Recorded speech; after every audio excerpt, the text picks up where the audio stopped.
नमस्कार दोस्तों, स्वागत है आप सभी का। Good evening to all of you. हर हर महादेव। चलिए, तो सब कुछ क्लियर है? एक बार जरा बताइए, ऑडियो वीडियो सब कुछ क्लियर है कि नहीं?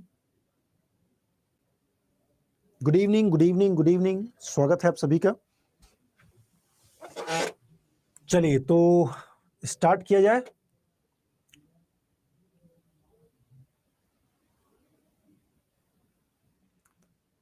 अच्छा है सब? चलिए, तो सब बढ़िया है, तो फिर बढ़िया टॉपिक भी है। आज हम देखने वाले हैं वाटर यानी जल। ठीक है, जल से तमाम क्वेश्चंस आते हैं, तो उनको हम शुभारंभ किया जाए। यस, तो स्टार्ट करते हैं अपना। आज हम देखने वाले हैं दोस्तों वाटर। क्लियर? वाटर संदर्भित जितनी भी बातें हैं उनको हम सीखेंगे, प्रकारों के बारे में जानेंगे और इनकी विशेषताओं के बारे में भी जानेंगे। तो यहाँ पर आप देख सकते हैं, अगर ग्लोबल वाटर रिसोर्सेज के बारे में बात किया जाए तो ग्लोबल वाटर रिसोर्सेज में सबसे ज्यादा सी और ओशंस का कब्जा है। यानी लगभग अगर देखें तो हमारी पृथ्वी पर जितना भी जल है वो कितना है, तो 93 से 97% किसका है? केवल और केवल समुद्रों में है और विभिन्न सागरों में है। क्लियर? और इसके बाद आप देखेंगे कि लगभग 2 से 4% ग्राउंड वाटर है, 2 से 4% ही ग्लेशियर्स और आइसटॉप्स वगैरह में है, हिमटोपियों में है, या तमाम जो ग्लेशियर्स वगैरह हैं हिमनदों में, उसमें है।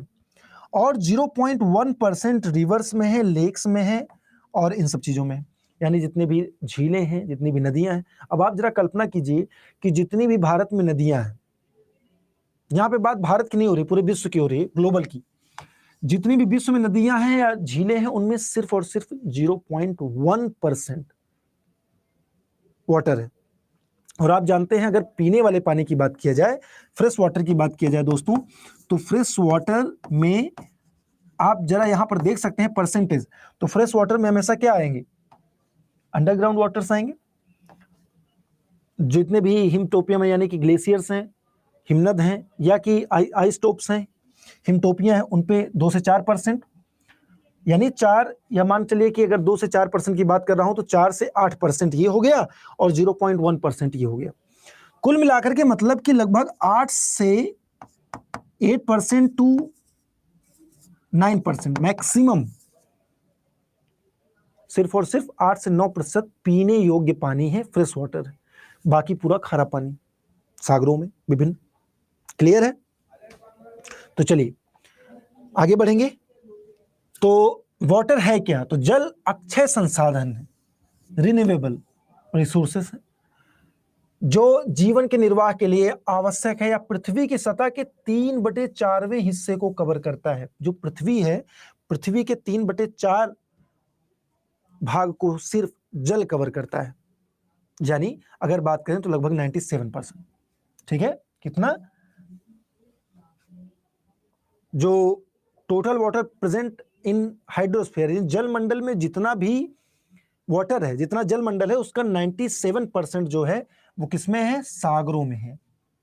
और जो कि which is not utilisable by living beings, यानी जितने भी हमारे पशु हैं, पक्षी हैं, या कि मानव हैं, जीव जंतु हैं, उनके द्वारा उसका यूटिलाइज नहीं किया जा सकता, उसका उपयोग नहीं किया जा सकता। खारा पानी है तो कैसे उपयोग करेंगे?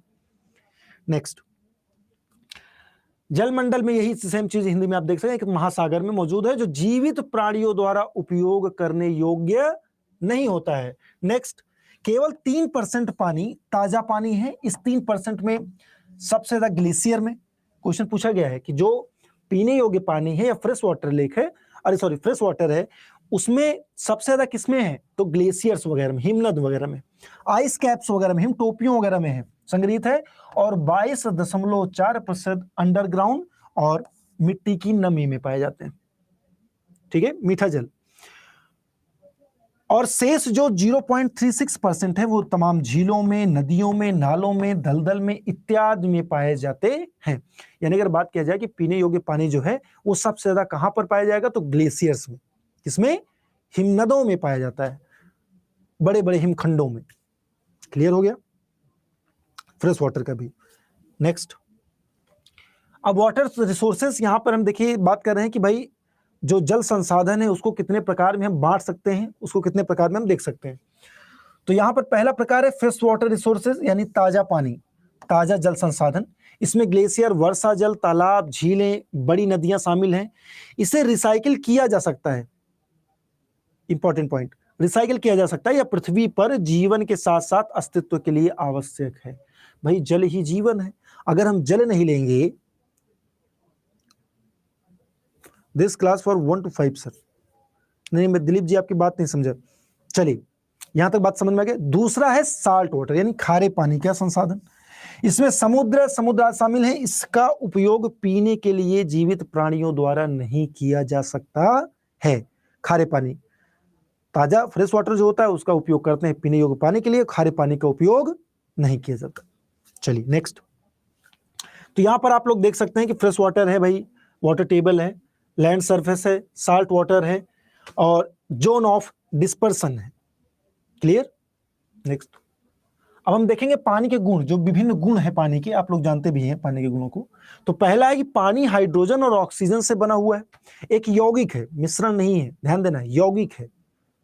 यह 3 अवस्थाओं यानी ठोस में, द्रव में और गैस में पाया जाता है। पानी तीनों अवस्थाओं में पाया जाएगा। जितने भी हिमटोपियां हैं, ग्लेशियर्स हैं, वो ठोस अवस्था में होते हैं। द्रव अवस्था में नदियों में, तालाबों में, झीलों में, महासागरों में, इन अवस्थाओं में द्रव में पाया जाता है। और जो वाष्पीकरण होता है, जो, अच्छा पीआरटी के लिए, बिल्कुल बिल्कुल बिल्कुल समझ गया दिलीप जी, यस पीआरटी के लिए बहुत इंपॉर्टेंट है। जो वाष्पीकरण होता है वो भी तो जल होता है, जल होता है ना।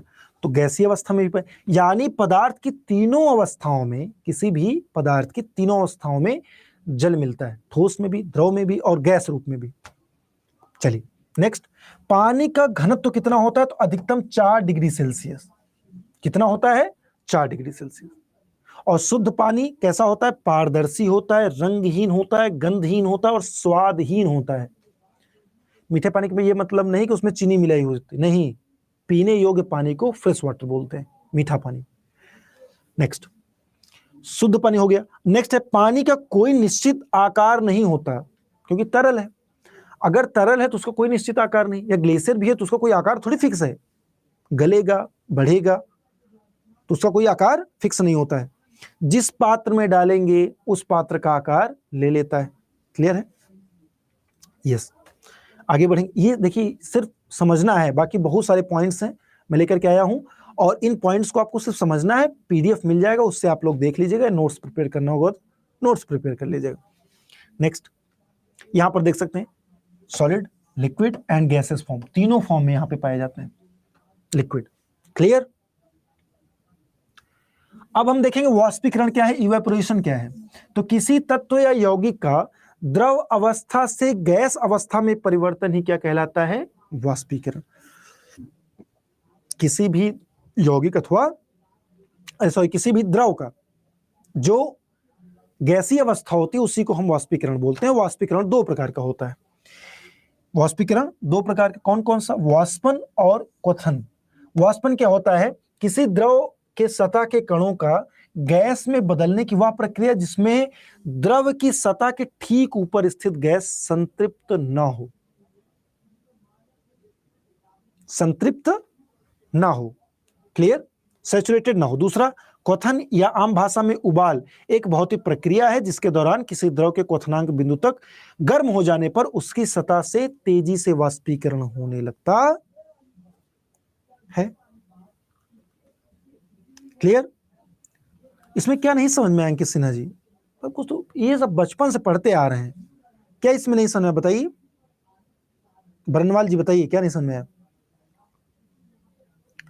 तो यहां पे देखिए वाष्पन 2 तरीके के होते हैं कि आपने देखा कि भाई जो गैस में बदलने की प्रक्रिया है वो है, और वही सेम चीज क्वथनांक होता है। क्वथनांक मतलब ये है किसी भी जल का, किसी भी द्रव का एक क्वथनांक पॉइंट होता है, बॉइलिंग पॉइंट होता है, जिस अवस्था पे वह द्रव उबलने लगता है। और जब उबलेगा, भाई आप एक पतीले में जब पानी को रखते हैं तो आप देखेंगे अगर उसमें कोई भी एक प्लेट वगैरह रख दीजिए तो कुछ देर में आप देखेंगे कि प्लेट से पानी जो है टपकने लगता है। ऐसा कैसे हो गया? तो वही वाष्पीकरण से वो क्या होता है कि प्लेट की सतह पर सारा चिपक जाता है। जब हम प्लेट को हटाते हैं तो उसमें से पानी निकलता है, वही होता है बॉइलिंग पॉइंट, क्वथनांक।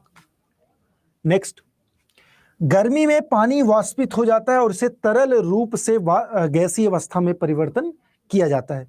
जैसे आप देखेंगे कि वाटर साइकिल होता है, वाटर साइकिल को समझेंगे अभी हम कि वाटर साइकिल में क्या होता है, जितने भी महासागरों में, नदियों में, झीलों में, तालाबों में पानी है, गर्मी जब होती है भाई, हमेशा गर्मी के बाद ही मानसून क्यों आता है? बारिश गर्मी के बाद क्यों आती है, ठंडी के बाद क्यों नहीं आती? तो देखिए, हालांकि ठंडी की बात जो आती है वो अलग चीज है, पश्चिमी विक्षोभ, वेस्टर्न डिस्टर्बेंस वगैरह वो कारक होता है उसके पीछे। लेकिन मेरे कहने का मतलब है कि जब सूर्य का टेम्परेचर तेज होगा, इसीलिए गर्मी आवश्यक है, अच्छे मानसून के लिए गर्मी आवश्यक है। तो सूर्य किरण क्या करती है? वाष्पीकरण को बढ़ावा देती है। तो समुद्रों से, नदियों से, नालों से पानी क्या होता है? ऊपर संघनित होकर के बादल बन जाता है।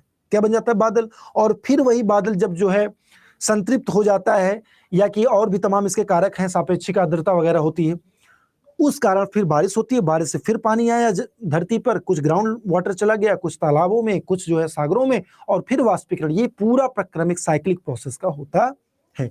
वही सेम चीज यहाँ पे कह रहा है कि आमतौर पर वाष्पीकरण की प्रक्रिया से बादल का निर्माण होता है। गर्मी के मौसम में गीले कपड़े आसानी से सूख जाते हैं।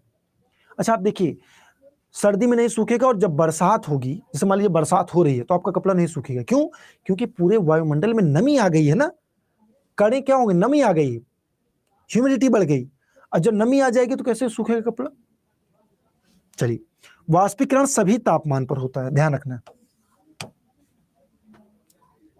क्लियर? आगे बढ़ते हैं। नेक्स्ट, पानी को उबलने की प्रक्रिया द्वारा गैसीय रूप में भी परिवर्तित किया जाता है। उबलते हुए विशिष्ट तापमान पर होता है, या पूरे पानी के द्रव्यमान में होता है, जबकि वाष्पीकरण पानी की सतह पर होता है। ध्यान देना है।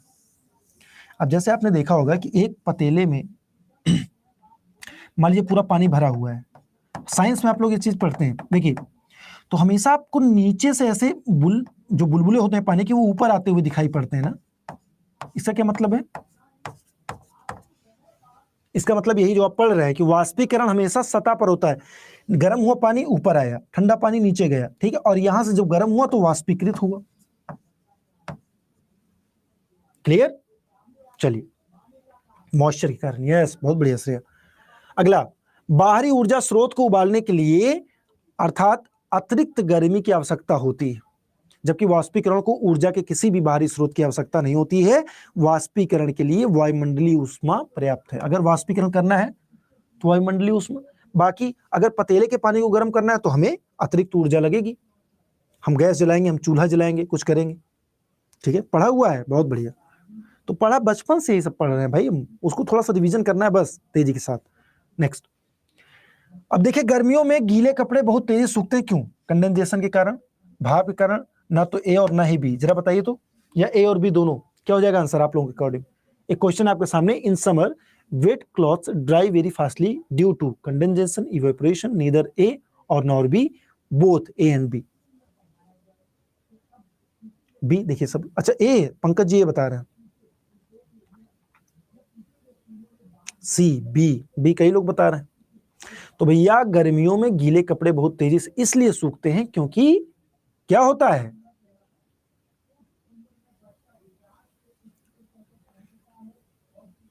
डी कई लोग कह रहे हैं कि ना तो ए ना ही बी, है ना, कंडेंसेशन भी नहीं होता है और ना ही भाप के कारण होता है।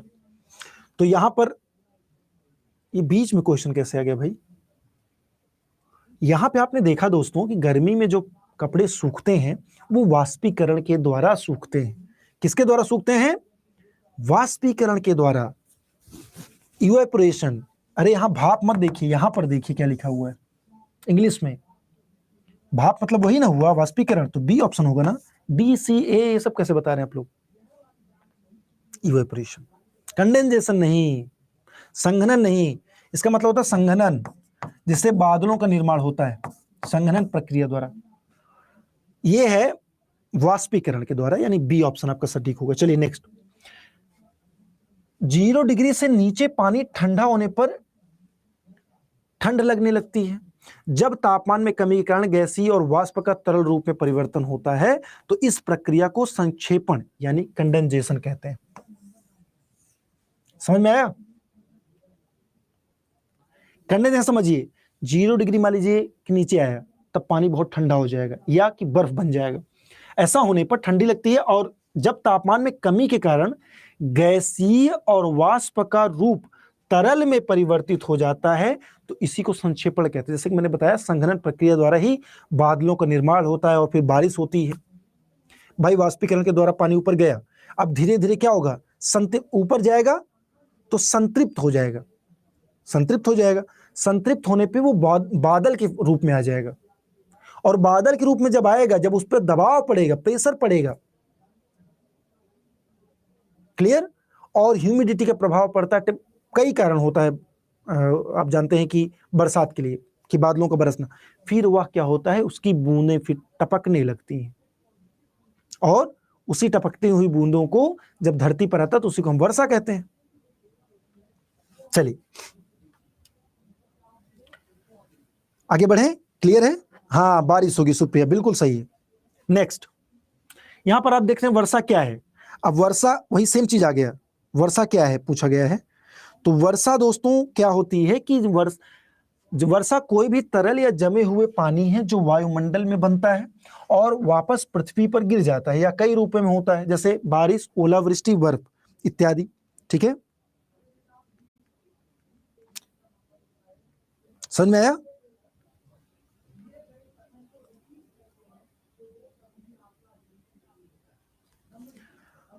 मुझे लगता है कि आप लोगों के संघनन नहीं समझ में। आज का टॉपिक क्या है सर? मैं 5 मिनट लेट आए। आज का टॉपिक है जल, वाटर।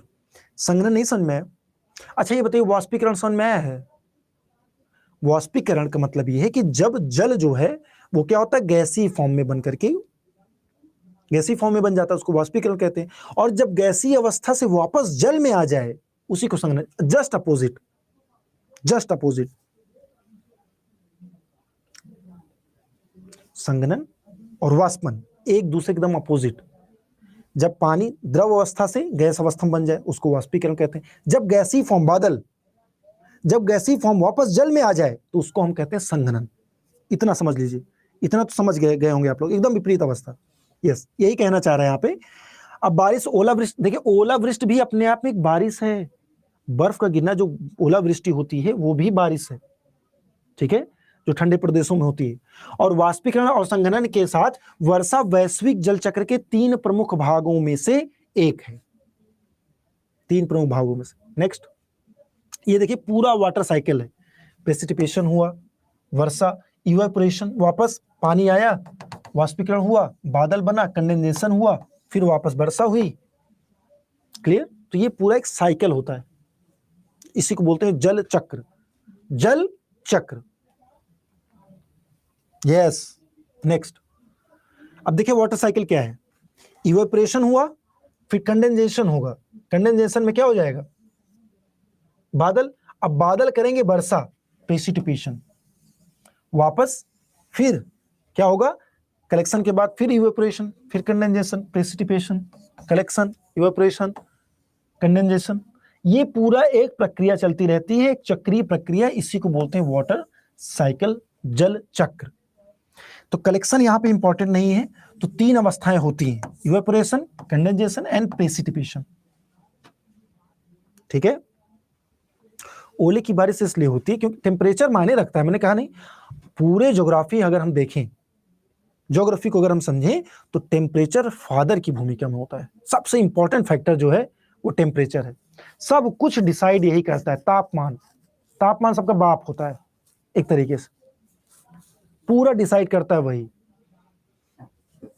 क्लियर है? कंडेंसेशन कैसे होता है अभी तो मैंने बताया आनंद जी, नहीं समझ में आया? बादलों का बनना कैसे होता है, संघनन के, कंडेंसेशन के द्वारा होता है बादलों का बनना। कि जब जल वापस से, रामबली क्या कह रहे हैं, चलो अच्छा क्लियर है, क्लियर है, ठीक। नेक्स्ट, अब देखिए फ्लोट और सिंक, तैरना और डूबना, तैरना और डूबना। आप देखेंगे कि कुछ लोहे की छोटी सी कील भी होगी, वो डूब जाती है, और इतना बड़ा बड़ा लोहे का जहाज बना रहता है लेकिन वो तैरता रहता है। पढ़ चुके हैं ये सब कुछ आप पढ़ चुके हैं। लकड़ी मोटी सी वो तैर रही है, भारी भी है, लेकिन एक सुई क्या हुई, डूब गई। क्यों, कैसे, देखिए। तो जिन चीजों में पानी से अधिक घनत्व है, डेंसिटी के कारण ऐसा होता है। अगर पानी से ज्यादा डेंसिटी किसी वस्तु की है तो पानी में हमेशा डूब जाएगी। अब सुई की एक कील अगर होती है तो उसकी डेंसिटी ज्यादा होती है, तो इसलिए पानी में ध्यान रखना, ये बहुत इंपॉर्टेंट टॉपिक है, ये पॉइंट है कि जिन चीजों में पानी से अधिक घनत्व होता है, डेंसिटी होती है, तो पानी में डूब जाते हैं, और जिन चीजों में पानी की तुलना में कम घनत्व होता है वो तैरते रहते हैं। सिंपल सा मेथड। पानी में क्यों डूबा? क्योंकि उसका डेंसिटी जो है पानी से ज्यादा है। पानी से क्यों तैर रहा है पानी में? क्योंकि उसका डेंसिटी पानी से कम है, ड्यू टू डेंसिटी एंड किसना। Very good. तो जैसे लकड़ी की नाव, लोहे का जहाज, खाली प्लास्टिक की बोतल, खाली कटोरी, बर्फ और साबुन के मामले में पानी में तैरने लगेंगे, जबकि कंकड़, लोहा, कील, सही, चम्मच, पानी से भरी बोतल, साबुन का केक आदि पानी में डूब जाते हैं। इसमें क्या लिखा? मर जाते हैं। अच्छा, भर जाते हैं, ठीक। नेक्स्ट, शुद्ध पानी में रखे जाने पर, फिर इंपॉर्टेंट, शुद्ध पानी में रखे जाने पर नींबू और अंडा पानी में डूब जाएगा। अगर शुद्ध पानी में रखेंगे, आप ले लीजिए बॉटल, बिस्लरी की बॉटल ले लीजिए, ट्राई कर लीजिए, ठीक है। और जब उसी नींबू और अंडे को पानी में रखा जाता है जिसमें अच्छी मात्रा में नमक मौजूद होता है, थोड़ा पानी में नमक मिला दीजिए, तो क्या हो जाएगा? तो पानी में वो तैरने लगेगा। क्यों? क्योंकि डेंसिटी, घनत्व। अब घनत्व पानी का बढ़ गया, पहले कम था, अब बढ़ गया, क्योंकि नमक आपने मिला दिया ना उसमें, तैरने लगेगा। ये सब जादू नहीं है, ये सब साइंस है। चलिए नेक्स्ट, ये देखिए, एक ये वाटर है जिसमें नींबू डूब गया, एक ये है जिसमें तैर रहा है। अंतर क्या है? घनत्व का, डेंसिटी का। क्लियर है? चलिए, मृत सागर पढ़े हैं, कहां पर है? आप में से कोई बताइए मुझे, मृत सागर, डेड सी कहां पर है? कौन बताएगा? हाँ, डेड सी कहां पर है? सी की स्पेलिंग ये होती, सी, डेड सी।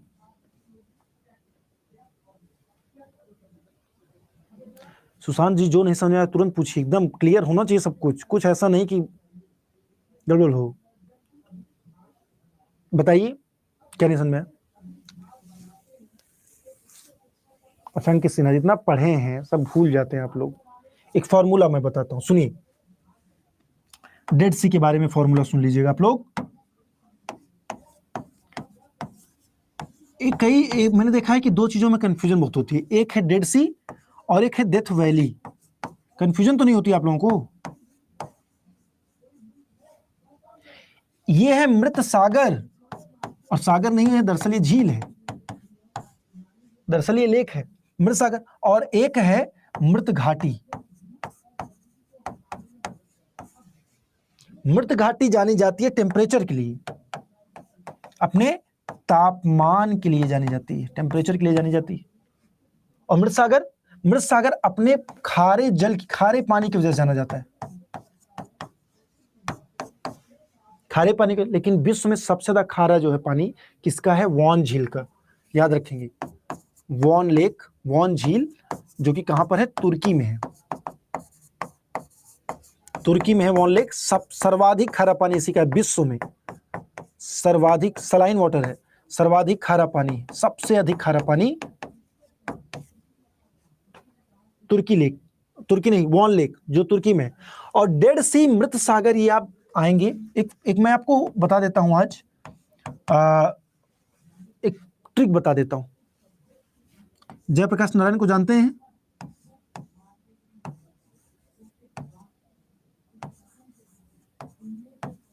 जानते होंगे, लोकनायक जयप्रकाश नारायण,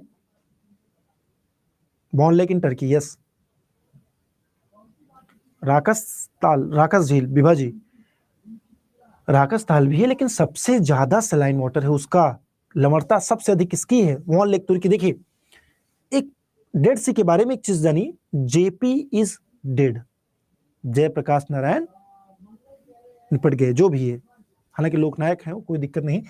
तो जेपी इज डेड अगर आपसे पूछा जाए कि भाई डेड सी कहां पर है, ब्रैकेट में सी लिख लीजिए कि डेड सी मृत सागर कहां पर है, तो जे से क्या हो जाएगा, जेरूशलेम, सॉरी जे से हो जाएगा जॉर्डन, पी से फिलिस्तीन, फिलिस्तीन, इससे इजराइल, इन 3 देशों के बीच में स्थित है। जॉर्डन, फिलिस्तीन, इजराइल, जॉर्डन, फिलिस्तीन, इजराइल। जेपी इज डेड, अगर आपसे मृत सागर पूछा गया तो जेपी इज डेड, जॉर्डन, फिलिस्तीन एंड इजराइल। और अगर आपसे डेथ वैली पूछा गया तो ये यूएसए में है, विश्व का सबसे गर्म स्थान डेथ वैली, अब याद रहेगा ना। चलिए अब आते हैं अपने टॉपिक पर। तो मृत सागर एक नमक की झील है, खारे पानी की झील है। किसकी है, खारे पानी की झील है, जिसकी सीमा पूर्व में जॉर्डन और पश्चिमी इजराइल और पश्चिमी तट से लगी है। अब यहां पे फिलिस्तीन नहीं दिया है, ध्यान देना है। जॉर्डन रिफ्ट घाटी में स्थित है, इसकी मुख्य सहायक नदी जॉर्डन नदी है। झील की सतह समुद्र तल से इतना मीटर है, जो इसका कम, ठीक है, जो भी एक इंफॉर्मेशन है आपके लिए। नेक्स्ट, ये देखिए गजबे सब लोग तैर रहे हैं, मजा आ रहा है गर्मी में, यहाँ बाढ़ आया हुआ है। चलिए फिर मृत सागर के बारे में। आम पानी की तुलना में मृत सागर के पानी 20 गुना ज्यादा ब्रोमीन, 50 गुना ज्यादा मैग्नीशियम और 10 गुना ज्यादा आयोडीन होता है। इस समुद्र को साल्ट सी भी कहा जाता है। मृत सागर के पानी में नमक की मात्रा इतनी ज्यादा है कि इसमें कोई भी व्यक्ति डूबता नहीं। इसका पानी बाकी समुद्रों के मुताबिक काफी खारा है, जितना खारा होगा उतना डूबेगा नहीं। जैसे क्वेश्चन आता है कि समुद्र में एक व्यक्ति तैर रहा है, एक व्यक्ति एक झील में तैर रहा है, अब आप बताइए कि ज्यादा डूबने के चांसेस किसके हैं, तो आप तुरंत कहेंगे झील वाले की। फ्रेश वाटर है, डूब जाएगा जल्दी, समुद्र वाले इतनी जल्दी नहीं डूबेगा, समुद्र वाले इतनी जल्दी नहीं डूबेगा। बस समझ गए, मतलब मेरा जो समझाने का पर्पस था वो आप समझिए। नेक्स्ट देखिए कितना खूबसूरती से तैर रही हैं महोदया, और बढ़िया मैगजीन ही पढ़ रही हैं, और नीचे कुछ नहीं, बस ऐसे तैर रही हैं। क्यों? क्योंकि खारा पानी है ना, आप तैरते रहेंगे ऐसे। देखिए मैगजीन पढ़ रही हैं बढ़िया, इससे उत्तम क्या है। नेक्स्ट, मृत सागर नाम क्यों पड़ा? नमक ज्यादा होने के कारण इसने मछली या दूसरे जलीय जीव जीवित नहीं रह सकते। यदि गलती से कोई जीव मृत सागर में आ जाता है तो वो तुरंत मर जाएगा। इसके अलावा जलीय पौधे भी नहीं पनप पाते, क्योंकि कुछ बैक्टीरिया और शैवाल भी मिलते हैं। यही कारण है कि इसको मृत सागर का दर्जा दिया गया। भाई जब इतना खारा पानी है तो कैसे कोई इसमें रह सकता? कोई वनस्पति नहीं होगी। ध्यान देना है, अगर ये कुछ राकसताल और मानसरोवर लेक, भारत में मैंने आपको बताया ना, ज्योग्राफी में पढ़ा, मैंने पढ़ा है कि सतलज नदी राकसताल से निकलती, यह राक्षस ताल से। और मानसरोवर, आप जब जाएंगे वहां अमरनाथ की यात्रा पे, कैलाश पर्वत के नीचे आप पहुंचेंगे तो देखेंगे मानसरोवर, मानसरोवर झील एकदम बढ़िया, एकदम चारों तरफ वनस्पतियां खूब हरा भरा, और एकदम बगल में है राक्षस ताल, एकदम बगल में, पूरा वीरान, पूरा मरुस्थल। क्यों? खारा पानी है ना। क्लियर? चलिए नेक्स्ट, अब आप बताइए मृत सागर में प्रति लीटर पानी में घुलने वाले नमक की मात्रा कितनी होती है? तो ये है 300 ग्राम। कितना है? 300 ग्राम, ए ऑप्शन है। नेक्स्ट, अब हम देखेंगे खनिज सामग्री के आधार पर पानी के प्रकार, type of water on the basis of mineral content. पहला है हार्ड वाटर। हार्ड वाटर मतलब प्राकृतिक रूप से मौजूद खनिजों जैसे कि मैग्नीशियम, कैल्शियम के साथ पानी को पता लगाने योग्य मात्रा के साथ कहा जाता है। यह खनिजों में समृद्ध है। साबुन से कोई फोम और लेदर नहीं होता इसमें। कभी कभी पीने का पानी पसंद करते हैं। नेक्स्ट, बाल और त्वचा शुष्क हो जाते हैं, अगर आप नहाएंगे इससे तो रूखे हो जाएंगे। उदाहरण गहरे कुओं की तरह भूजल। ये सब पढ़ लेंगे, आपको खुद ही समझ में आ जाएगा, इसमें समझाने की वैसे कोई विशेष बात नहीं। जैसे फेना हिलेना, हिंको, जो भी है, ये सब अगर आप मिलाते हैं पानी में तो हार्ड वाटर, कठोर जल।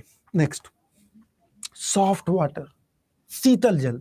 इसका उपचार स्वाद में नमकीन होता है, स्वाद में, या केवल उद्धरणों के साथ बचा हुआ, और यह सोडियम है, क्या इसमें लिख दिए, बहुत कम पाए जाते हैं। साबुन आसानी से प्रभावी सोडियम आयन होता है, पीने के पानी को प्राथमिकता नहीं दी जाती है, बाल और त्वचा मुलायम हो जाते हैं। उदाहरण बारिश का पानी। सबसे सॉफ्ट वाटर, अगर आपसे पूछा जाए सबसे ज्यादा कोमल जल या शीतल जल किसका होता है, तो आप कहेंगे बारिश का पानी, बारिश का पानी। क्लियर? चलिए, हाँ मृदुल जल, यस। अब समुद्री जल से नमक कैसे बनाया जाता है, तो समुद्र के पानी को रेत में खोदी गई सैलों बेड में एकत्र किया जाता है और पानी को धूप में सूखने दिया जाता है। पानी के सूखने के बाद जमीन पर जो रहता है वही नमक बचता है। भाई क्या होगा कि समुद्र का कुछ पानी है, अब उसके चारों ओर एक मेड़ी बांध दी हम और बस उसका इवेपोरेशन हो जाता है, वाष्पीकरण हो जाता है, पानी उड़ जाता है, नमक बच जाता है। भाई पानी से नमक को अलग किया जा सकता है ना, बचपन में पढ़ा होगा आप लोगों ने, किया भी होगा प्रैक्टिस घर पे। चलिए नेक्स्ट, ये देखिए इस प्रकार से ऐसे मेड़ी डाल देते हैं समुद्र के पानी में और उसके बाद निकाल लेते हैं नमक, क्योंकि कम हो गया पानी, निकाल लिए नमक। इस प्रकार से नमक बनता है। क्लियर? वाष्पीकरण द्वारा, यस। अगला, आजादी के आंदोलन के दौरान गांधी जी दांडी मार्च से समुद्री तट पर नमक बनाने गए थे। उस समय के दौरान कानून ने भारतीय लोगों को स्वयं नमक बनाने की अनुमति नहीं दी थी और कानून ने नमक पर भारी कर लगाया था। इस कानून का विरोध करने के लिए गांधी जी 1930 में दांडी मार्च पर गए। हिस्ट्री में आप लोग पढ़ते हैं, तो इसलिए यहां पे रेफरेंस आ गया इसका। नेक्स्ट, ये देखिए दांडी मार्च पर जा रहे हैं। तो अब देखेंगे जल प्रदूषण। जल प्रदूषण, जल प्रदूषण को जल और जल निकायों के प्रदूषण के रूप में परिभाषित किया जाता है। यह संदूषण पानी में किसी अवांछित यौगिक की उपस्थिति के कारण होता है, जैसे कई प्राकृतिक गतिविधियों जैसे ज्वालामुखी गतिविधि, बड़ी नदी के समुद्र के में तलछट के साथ बहने आदि के कारण पानी प्रदूषित हो जाता है। अगर पानी में कुछ भी मिल गया तो प्रदूषित हो जाएगा। ठीक है, कुछ भी देखिए, तमाम गंदगी वगैरह नाले से जाता है तो ये पानी प्रदूषण हो जाता है। कैसा होता है? प्रदूषित हो जाता है। नेक्स्ट, हाँ जो इंपॉर्टेंट है मैं अंडरलाइन कर तो रहा हूं, है ना। नदी के पानी को दूषित कर दिया जाता है क्योंकि शहर कस्बों और सीवेज को बिना ट्रीट किए उसमें डाल दिया जाता है, तो गड़बड़ पानी। अब नाले सीधा बिना ही उसका रिसाइकल वगैरह किया आप सीधे नदी में छोड़ देते हैं, नदी का पानी पूरा प्रदूषित। तमाम आप देखेंगे ना, यमुना में फेम बन जाएगा, फोम खूब बन जाएगा, एकदम पूरा पट जा सफेद सफेद दिखने लगती है, इतना ज्यादा प्रदूषण। यमुना एग्जाम्पल है इसका।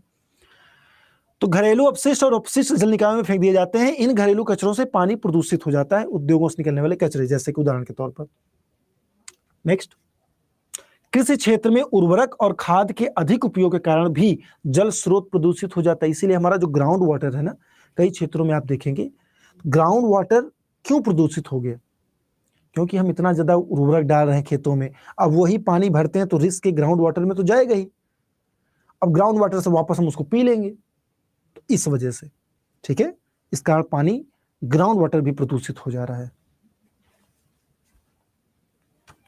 अब देखिए अम्लीय वर्षा के कारण भी प्रदूषण होता है। अम्लीय वर्षा किसके कारण होता है, तो अम्लीय वर्षा यहां पे देखिए nitric acid and sulphuric acid, sulphur oxide, in sulphur dioxide और नाइट्रस ऑक्साइड, इन दोनों के कारण अम्ल वर्षा देखने को मिलता है आपको। क्लियर? अम्ल वर्षा, और अम्ल वर्षा के कारण ही जो ताजमहल है दोस्तों वो थोड़ा सा उसमें पीलापन आ रहा है, एसिड रेन के कारण पीलापन आ जा रहा है। एसिड रेन तब भी होता है जब मान लीजिए कि बहुत ज्यादा प्रदूषण हो गया, बहुत ज्यादा प्रदूषण हो गया, तो पहली जो बरसात होती है वो एसिडिक हो जाती है, अम्लीय वर्षा हो जाती है, क्योंकि पूरा प्रदूषण एकदम तैर रहा है हवा में, और वो जैसे ही जल के साथ वो घुलनशील कर ले, मतलब घुल जाएगा जल में, तो वही जल जो है क्या हो जाएगा। हाँ साइंस में है सब कुछ। नेक्स्ट, यूज ऑफ वाटर, पानी का उपयोग। मनुष्य जल को विभिन्न कार्यों में प्रयोग करता है, जैसे कि इमारतें बनाने, नहरों, घाटी, पुलों, जलघरों, जल कुंडों, नालियों एवं शक्ति घरों आदि के निर्माण में जल का उपयोग करते हैं। पानी पीने, किसी गर्म पदार्थ को ठंडा करने, वाष्पित, परिवहन, सिंचाई, मत्स्य पालन आदि सब में पानी का उपयोग किया जाता है। ये सब तो आप जानते ही। नेक्स्ट, अब क्या है कि हमारा जो मानव शरीर है, मानव शरीर 70 से 80% तक पानी से बना हुआ है। पानी से बना हुआ है हमारा शरीर। हम पानी हमारे कोशिका ऊतकों के रक्त का मुख्य घटक है, और यह शरीर की चयापचय यानी मेटाबॉलिज्म में काफी इंपॉर्टेंट रोल प्ले करता है।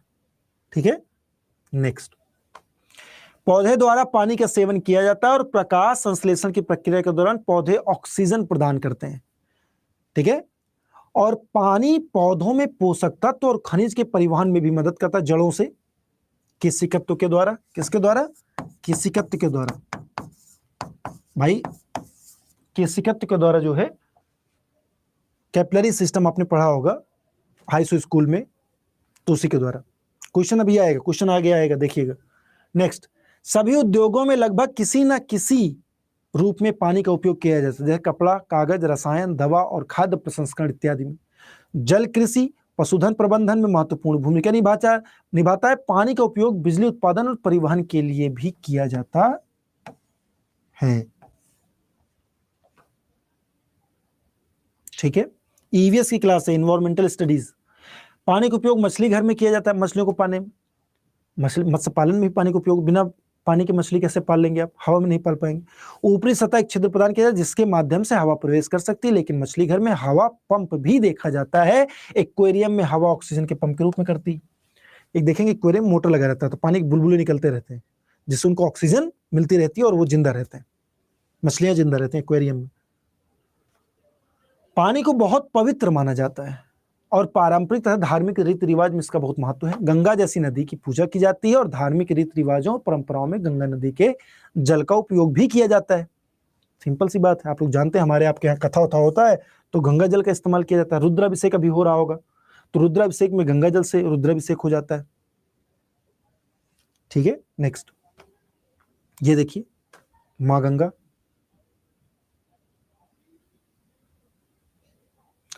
हो सकता है साफ, क्यों नहीं हो सकता, साफ हो जाएगा। मथुरा वाली रिफाइनरी को इसीलिए तो थोड़ा सा उसमें रिस्ट्रिक्शन लगाया गया है। मथुरा की में जो रिफाइनरी है, ऑयल रिफाइनरी, उसी की वजह से ताजमहल में पीलापन आ रहा है, उसके प्रदूषण का। तो जल प्रदूषण में किडनी रोग, यकृत रोग, पारा विषाक्तता, भारी धातु विषाक्तता, पेट में संक्रमण, जीवाणु संक्रमण आदि सभी हो सकते हैं। क्लियर? डन? नेक्स्ट, अब देखिए रोकथाम, जल प्रदूषण की रोकथाम कैसे। तो नदी और अन्य जल निकायों को प्रदूषण को रोकने के लिए किसी भी घरेलू कचरे को नदियों और जल निकायों में नहीं फेंका जाना चाहिए, पहली चीज। मानव गतिविधियों जैसे कपड़ा, बर्तन धोना, स्नान करना और जानवरों के स्नान को जल निकायों में बंद कर देना चाहिए। अब मैंने देखा एक बार कि कई लोग जाते हैं ना गंगा नदी में स्नान करें, तो साबुन लेके जाते हैं। गजब, मतलब बुद्धि होते हैं, मोटी बुद्धि होते हैं। साबुन लेके जाएंगे, गंगा जी में नहाएंगे, साबुन उबुन बिल्कुल साफ कर लेंगे। अरे भाई, इतना प्रदूषण कर रहे हो, एक तरफ तो गंगा मैया कह रहे हो और ऊपर से प्रदूषण कर रहे हो, उसमें साबुन और शैम्पू का इस्तेमाल कर रहे हो। जाइए, अब उसका मतलब ये है कि भाई डुबकी लगाइए, चले आइए। जितना साबुन, शैम्पू और ब्रश व्रश करना है वो सब घर पे करिए। ठीक है, नेक्स्ट, तो नदी के प्रदूषण को रोकने के लिए क्या कर सकते हैं? तो नगर निगम नाले से आने वाले सीवेज को नदी में बहाने से पहले ट्रीट किया जाना चाहिए। सीवेज के पानी को सिंचाई आदि जैसे अन्य उद्देश्यों के लिए रिसाइकल किया जाना चाहिए, लेकिन सीवेज प्लांट में इलाज के बाद ही एक सीवेज प्लांट होना चाहिए, उसमें पूरा ट्रीट होना, इलाज मतलब ट्रीटमेंट। ठीक है, और उसके बाद रिसाइकल प्रक्रिया द्वारा उसको चाहे नदी में छोड़िए, चाहे तमाम खेतों वगैरह में, सिंचाई उद्योग में उसको लाइए। नाली का पानी 9% ज्यादा है। अच्छा, नेक्स्ट, ये देखिए, ठीक है, छोड़ दे रहे हैं जहां मन कर रहा है पानी। अगला देखिए, विभिन्न रसायनों और यौगिक वाले औद्योगिक कचरे को अच्छी तरह से संसाधित किया जाना चाहिए और अपशिष्ट जल को पुनर्नवीनीकरण किया जाना चाहिए। क्या करना? रिसाइकल करना चाहिए। बिना रिसाइकल किए ऐसे आप नदी में छोड़ देंगे तो वो प्रदूषित ही होगा जल। आगे, आपको पता है यमुना के प्रदूषण की वजह से यहाँ लोग पालकी वगैरह नहीं खाते, पालक साग ये नहीं खाते। क्यों? क्योंकि उसी के बगल में तो पालक उलक आप उपजा रहे हैं, वही पानी तो इस्तेमाल हो रहा है। जब पूरी मिट्टी प्रदूषित हो गई पानी की वजह से, और वही पानी जो है पालकों में आएगा, वही रसायन कहीं ना कहीं पालकों के माध्यम से या साग सब्जियों के माध्यम से आपके अंदर जाएगा, फिर तमाम गंभीर बीमारियों को पैदा करेगा, है ना। तो इसका थोड़ा सा इस्तेमाल कम होना चाहिए। नेक्स्ट, बाकी सब देख सकते हैं आप लोग, फिटकरी छोटी अशुद्धियों से पानी को साफ करती है। अगर आपको पानी को साफ करना है, अगर आपको जो है साफ करना है तो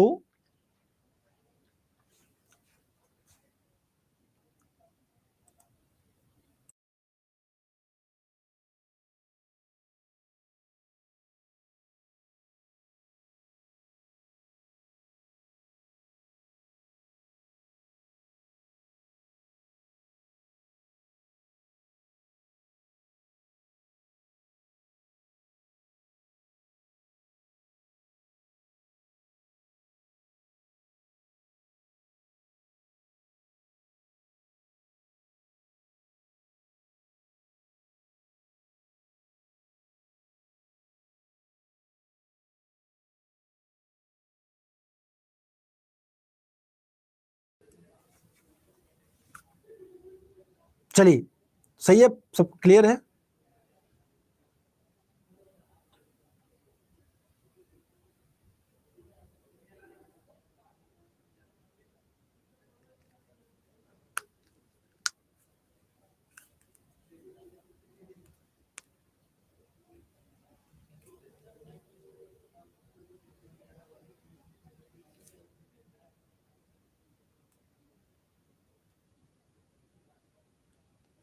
चलिए आगे चलेंगे।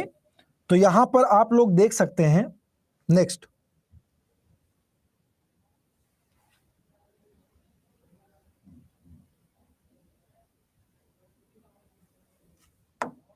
अगला है कंजर्वेशन ऑफ वाटर, जल का संरक्षण। ठीक है, उस क्षेत्र में जहां पानी की झील थी, जोहड़, कुएं, बॉलिस थे, घरों में वर्षा के पानी को इकट्ठा करने की प्रणाली थी, छत पर गिरने वाली वर्षा भूमिगत टैंक में जमा हो जाती थी। यानी प्राचीन समय में इतनी बढ़िया हम टेक्नोलॉजी इस्तेमाल किए थे कि जल का संरक्षण हम कैसे करें, अच्छे तरीके से करते थे। घरों में वर्षा के पानी को इकट्ठा करने की प्रणाली, छत पर, ये सब हो गया। संरक्षण की तकनीक सामूहिक रूप से समाज द्वारा की गई थी और संरक्षित जल का उपयोग समाज में सभी के द्वारा किया जाता था। पहले के आप देखेंगे जितने भी घर वगैरह बनते थे वो बारिश के पानी को भी कहीं ना कहीं संरक्षित कर लेते थे। जो घर बनते थे, जहां से मिट्टियां निकालते थे वो लोग, तो मिट्टियों के द्वारा तमाम तालाब बन जाते थे, जिनको आप गड्ढे वगैरह बन जाते थे बड़े बड़े, तो बारिश का पानी उसमें इकट्ठा हो जाता था। फिर उसके पानी का इस्तेमाल वो कृषि कार्य में करते थे, अन्य कार्यों में करते थे। पशुओं को पानी पिलाना है, अपने जानवरों को, तो उसके लिए इस्तेमाल। गांव में अभी भी देखने को मिलता है कि हर घर पे, हर 2-3 घर पे एक आपको एक तालाब देखने को मिलता होगा। जो प्राचीन समय में जो मिट्टी के जो है घर बनाए जाते थे, तो मिट्टी निकालते थे, घर के पड़ोस में एक तालाब भी बन जाता था, तो उससे उनके पशुओं का भी, या कि खेती वगैरह करना है, छोटे बहुत बागान वगैरह है, तो उसमें जल की व्यवस्था भी हो जाती थी, बढ़िया था। लेकिन वर्तमान समय मिट्टी, इसके जो है मिट्टी के घर ही खत्म हो गए। जब घर खत्म हुए तो लोग अपने अपने गड्ढों में मिट्टी डाल करके पाट के उसमें अपना मकान बनाने लगे, क्योंकि जनसंख्या वृद्धि हुई, दबाव बढ़ा, तो भूमि की कमी तो होगी। क्लियर? हाँ, तो अब क्या होता है कि नरेगा या मनरेगा के तहत तमाम गांव में तालाब वगैरह की व्यवस्था की जा रही है, इसीलिए जल संरक्षण के लिए। अब आप देखते होंगे कि पानी भर जाता होगा, भरता होगा, लेकिन पहले ऐसा नहीं था। पहले पहले पानी उन्हीं गड्ढों में, उन्हीं जो है तालाबों में चले जाते थे। तो कितनी बढ़िया जल संरक्षण तकनीक थी, प्राकृतिक तकनीक थी एकदम बिल्कुल। लेकिन वर्तमान समय नजरअंदाज हो रहा है। नालियां अच्छी नहीं बन पा रही, जिससे कि गंदा पानी लोगों के घर तक पहुंच जाता है। ठीक है, तो ये सब चीजें हैं। नेक्स्ट आगे चलेंगे।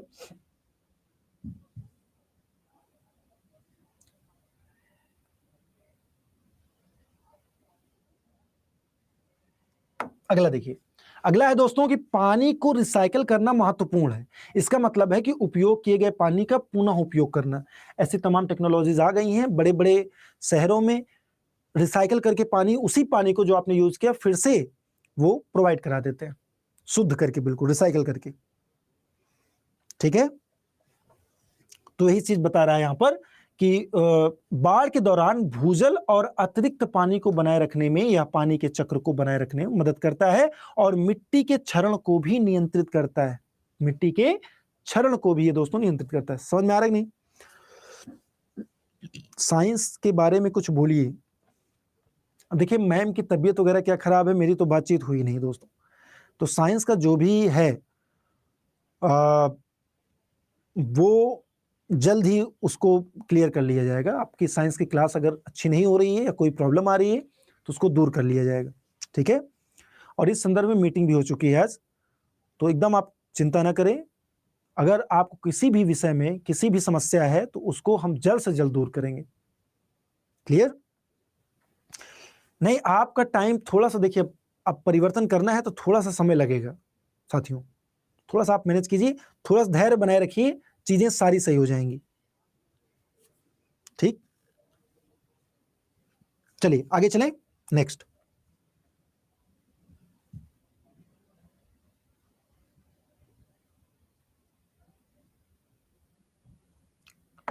अगला कह रहा है भाई कि विभिन्न सहकारी समितियां और गैर सरकारी संगठन एनजीओ आगे आ रहे हैं अब, और वे नई झीलों और जोहड़ों के निर्माण में मदद कर रहे हैं और पुराने लोगों का पुनर्निर्माण भी कर रहे हैं।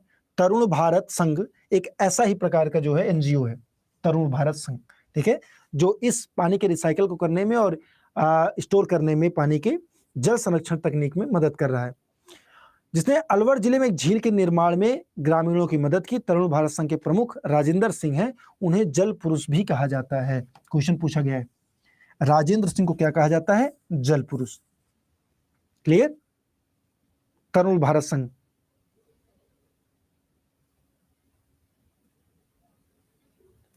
चलिए आगे बढ़ेंगे। नेक्स्ट,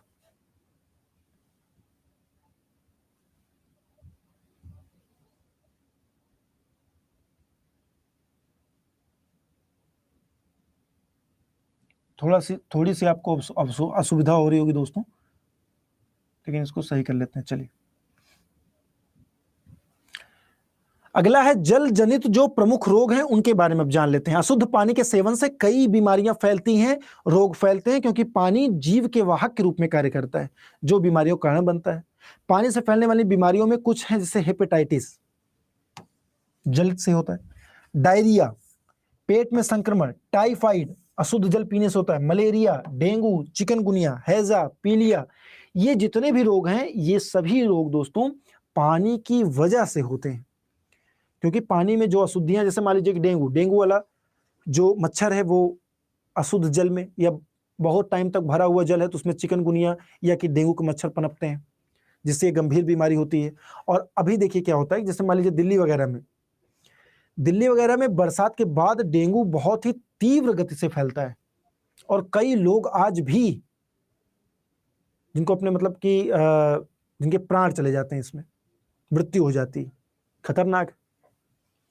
तो अगर इन सब से बचना है तो पानी को थोड़ा सा, जैसे मान लीजिए कि कूलर है, आप गर्मी में कूलर चलाते हैं, अब कूलर में एक बार आपने पानी डाल दिया, भूल गए पानी डालकर, नहीं भाई भूलना नहीं है, उसको चेंज करते रहना है, नहीं तो उसमें भी मच्छर पनप जाएंगे। और कूलर के जैसे ही कूलर चलेगा पंखे से आएंगे आपके पास, और जरा सा भी बस एक बार खतरा हुआ सारा सिस्टम बिगड़ जाएगा, रुपया भी जाएगा, पैसा भी जाएगा और जान भी आफत में आ जाएगी। इन सब का ध्यान रखना है, पर्सनल लेवल पर इन सब चीजों को दोस्तों ध्यान रखना है। नेक्स्ट, अब यहां पर आप लोग देख सकते हैं कि जल जनित बीमारियां रोगजनक क्या है? रोगजनक सूक्ष्म जीवों से होती हैं जो दूषित पानी से फैलती हैं। संक्रमित पानी के सेवन से संक्रमण हो सकता है। संक्रमित पानी में धोने और स्नान करने से त्वचा को नुकसान भी हो सकता है और एलर्जी भी हो सकती है। ये सब चीजें आप लोग जानते हैं। नेक्स्ट,